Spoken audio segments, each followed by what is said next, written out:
welcome to my 2027 introduction video. So this is my second playthrough. I finished the game once before, and this is the second character I'm playing through. So yeah, you learn a lot about the game the first time you play, and the second time you feel like you maybe have a few more options or a few more ideas. Um, Number one thing that I would say about this game, it's most important to remember, is that this is essentially a role-playing game. So it's not so much about having the best weapons, the best stats, or the best equipment. It's mainly just about coming up with a little idea about what kind of a character you want to be and sticking to it. So having said that, let's get to the gritty.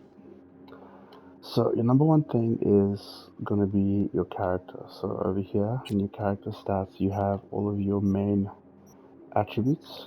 If you read over the attributes, it'll tell you a little bit about what these things do. So, for example, your body in terms of your physical raw power and fortitude. So this is amazing for like physical attacks, like if you start fighting with your fists, and also just being able to take damage. Now, as you level up, you're gonna get attribute points, and you're gonna get perk points. So your attribute points are the green ones here, and your perk points are the yellow ones here. So if you, for example, go into body, you can see this is your whole skill tree. You start out here, and you just get things that the little things that just make you a little bit more efficient and help you get a little bit better at the combat, but they also start to define the way that you fight. So you see, the main thing about the body skill tree is that it works really well with your shotguns, your light machine guns, and your heavy machine guns. So if you're using those kind of weapons, this skill tree is where you want to start putting your points into, because as you can see, all of these perks that are on this side of the skill tree will help with those kinds of weapons, especially with like shotguns. Then over here, this part of the skill tree is all about using like your physical raw force, so punching, hitting people with melee weapons, etc. And then here you'll see, yeah, this is all about your blunt weapons. So your body is basically being very physical and just smashing shit. Sorry. Next to your reflexes. So your reflexes, this is a skill tree that I really enjoy. In terms of weapons, it's all about assault rifles and submachine guns, which I kind of use, but my favorite weapons are all the melee weapons, so I'm really into like being super fast, running around, and hitting people with a sword. So I've put a lot of points into this, and all of my skill tree here is effects that make me more efficient with a samurai sword, because I really love playing with a samurai sword. Then you get your technical ability. Now, technical ability is essentially really important for like grenades and shit, but the most important thing is this part of the skill tree here in the center, because this defines how much cyberware you can install. So we'll get to it in a moment, but the second most important thing in the game, apart from your skills, is your cyberware, which is what really helps you kind of like fuck shit up. Yeah, and then also there are like sci-fi weapons or like technology weapons that also works with that. Then cool. Cool is essentially like kind of a lot of really quirky abilities, but mainly also a lot of things like throwing knives and stealth. This pairs really well with melee fighting because, yeah. And you got your intelligence, so I put quite a lot of energy into intelligence because when I started this character, I thought, oh, I'm going to play as a hacker and I was going to run around hacking shit, but I just really wasn't into that playstyle, so I kind of just dropped that. Yeah, but anyway, if you think of your character, think of like how your character fights. Like if you want to be a bruiser, or if you want to fight with snipers, or what's going on. So like reflexes is like machine guns, is not submachine guns, assault rifles. This is all your heavy weapons. Technical abilities, cipher weapons. Your cool, I think, is your pistol and your snipers. Pistols are really powerful in this game, by the way. It's like you can just run around with like a pistol and just cap motherfuckers left, right, and center. Alright, then. Cyberware. This is the second most important thing. You see this thing on the left here? This is your capacity, how much cyberware your body can carry. You see, I've got basically level 122 and I've like packed it out. When you go to your character, if you look at your technical abilities, all the stuff in the center here will help you increase how much cyberware you can put in. And I also think the the body. There's things in here that will also help you increase how much cyberware you can carry. Alright, L1, L1, L1, cyberware. So these are the things, one of the most important things I would say in this is just two things that are really important. And it's essentially is your number one is your cyberware is your operating system.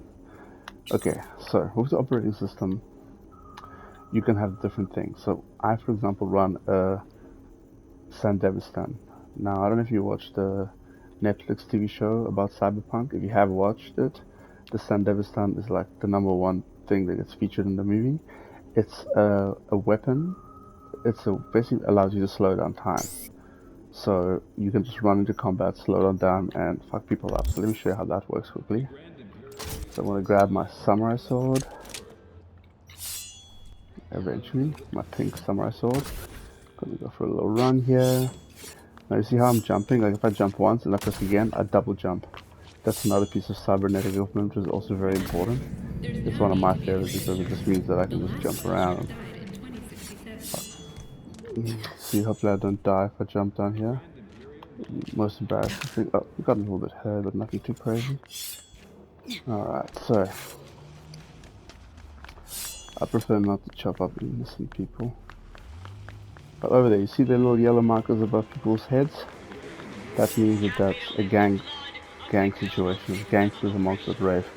So if I press my L1 and my R1, I activate my Sandevistan. Now the time is slowed down.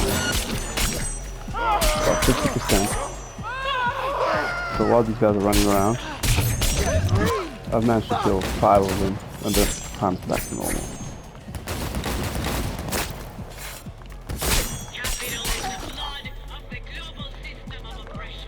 That's it, they're all dead. Cool, so that's the Sandevistan. So I've done that, and the Sandevistan is now recharging a little bit. I got some street cred, and got some points.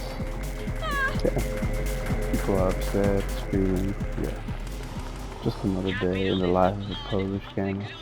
Okay, and I'm gonna climb up this toilet and let's go have a look what else we got here. Okay, so let's go back to cyberware. So the thing that was making me jump is this thing that I have in my legs, and this is the reinforced tendons. So just, because of my playstyle, I like to run around, I like to jump around and do shit, and I have those things equipped here. Then, you've got the frontal cortex, you can change. There's a lot of different things. You just kind of like read through them and see what's going on. Hands, for example, there's different things which might help with your gun, like help you reload faster. Your eyes might like change what you see. Here, this is your body armor. So basically, if you don't want to be too squishy, buy shit from here. One of them that I have is actually also a cloaking device. So if I hit R1, you see I can become invisible for a short period of time. Some more gangsters over there. Oh, I hate that.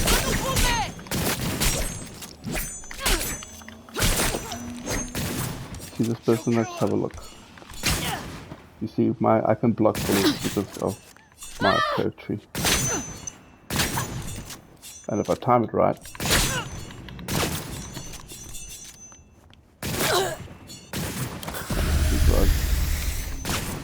come on.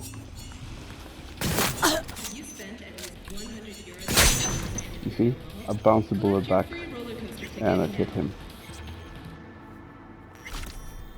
Got him straight in his leg.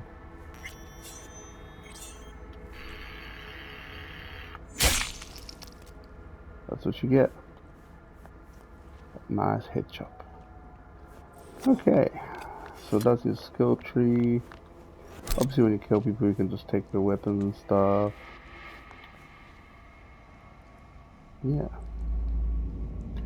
Yeah, I don't really know much about hacking, but it's essentially like you just find a lot of shit and you hack.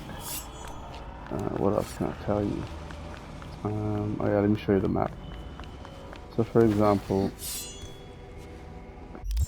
if we go have a look at the map, on the map you can zoom in, zoom out. It's a huge map, and on the right hand side you can see I've got things you can say is jobs, gigs, cyberpsycho sightings, which is a mission. You hunt on these cyberpsychos, the people who basically abused cyber and have gone crazy. NCPD scanner, this is where you basically can go and help the cops fight bad guys. Fast travel stations, these are like little spots that take you immediately to other parts of the city. And Ripperdocs, these are the guys that install your cyberware. Vendors, shoppers, auto fixer, drop points, apartments for rent, tarot, and your apartments. So yeah, you can buy some cool apartments in this game. I don't think I own any cool apartments at the moment. Do I own apartments? Yeah, I own one apartment, I think. Anyway, yeah, there's my apartment, which is the starting apartment.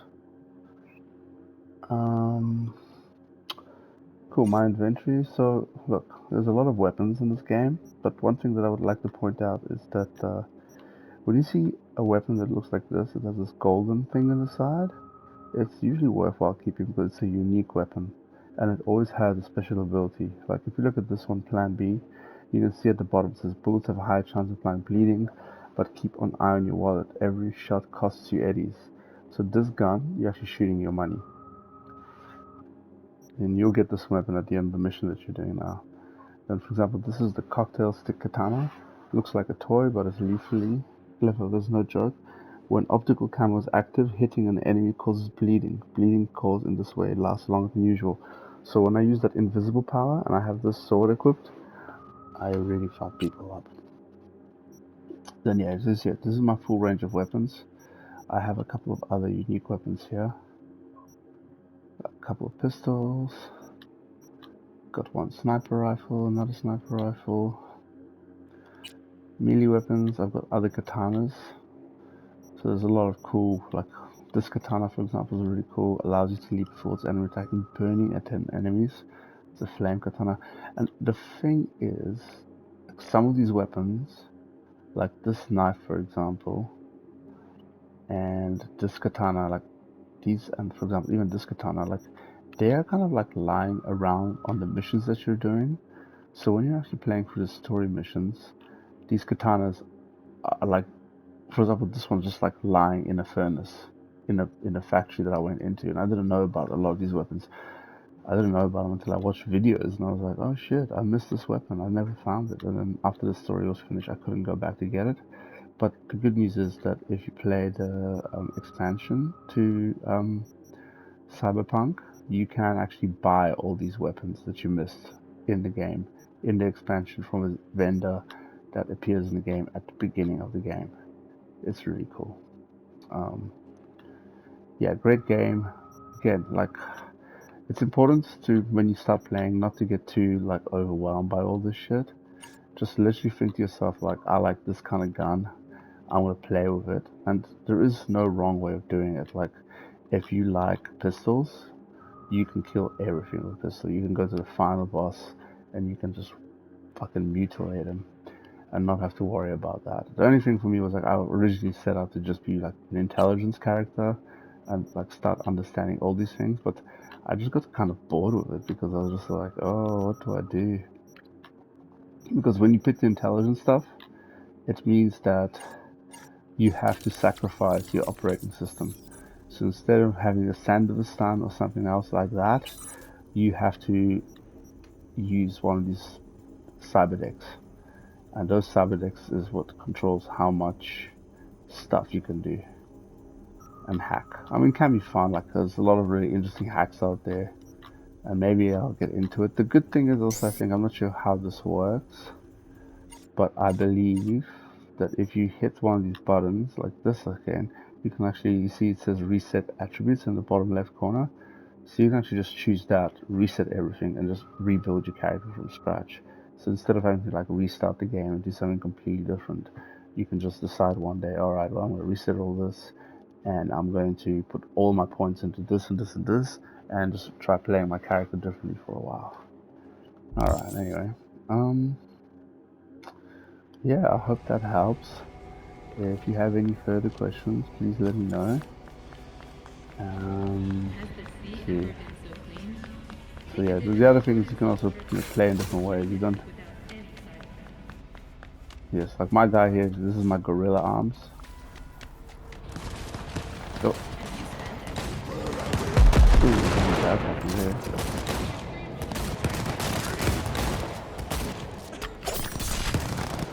So yeah, the cool thing about throwing knives, for example, is they just come back to your hand.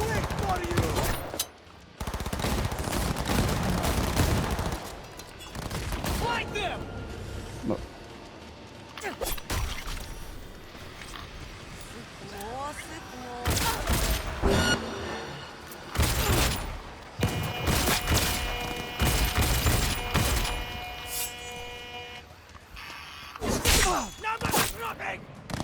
See that guy ran in. Bit of more than he could chew, huh?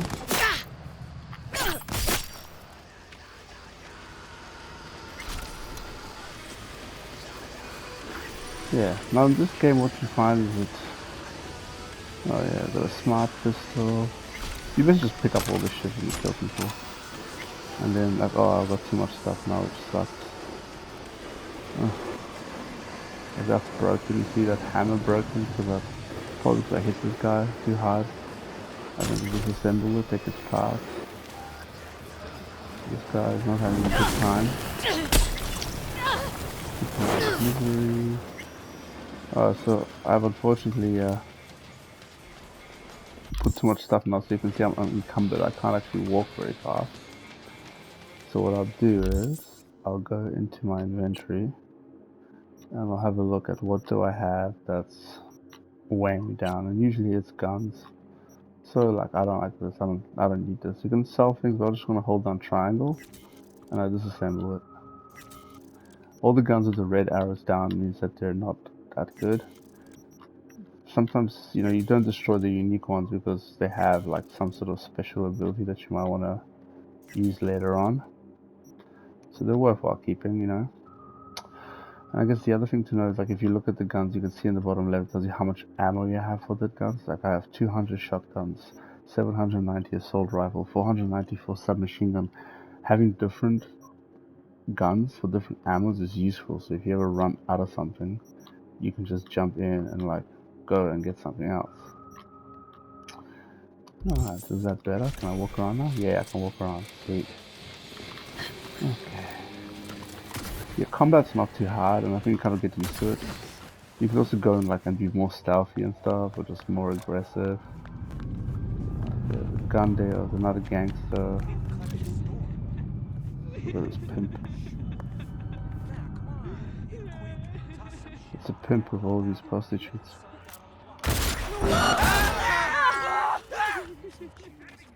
Oh no, she's blocking him. Oh.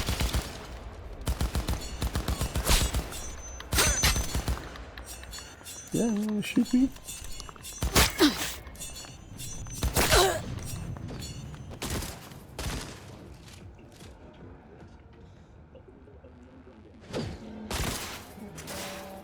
I'll take the crystal decanter. Oh, who's shooting me now? I'm actually not sure who these guys are. Oh. Oh, this guy came out. They're blocking people's guns. Blocking people's shots with that is very useful. And it kind of also makes fighting with this kind of gun a little bit more useful as well. Look at all this guy's got lots of guns here. Oh, I need a new weapon. Need what some you new got? iron. You choose. What you got for me? So there you see she's got lots of cool shit. Most of it I can't afford. You can also buy attachments for your guns. Sometimes you'll just find them on people as well. And then just little modifications. All the guns have different mods. So it's important to just figure out which one you want to use. Yeah. Cool. I hope that helps. Enjoy the game. And let me know if there's anything else I can do for you.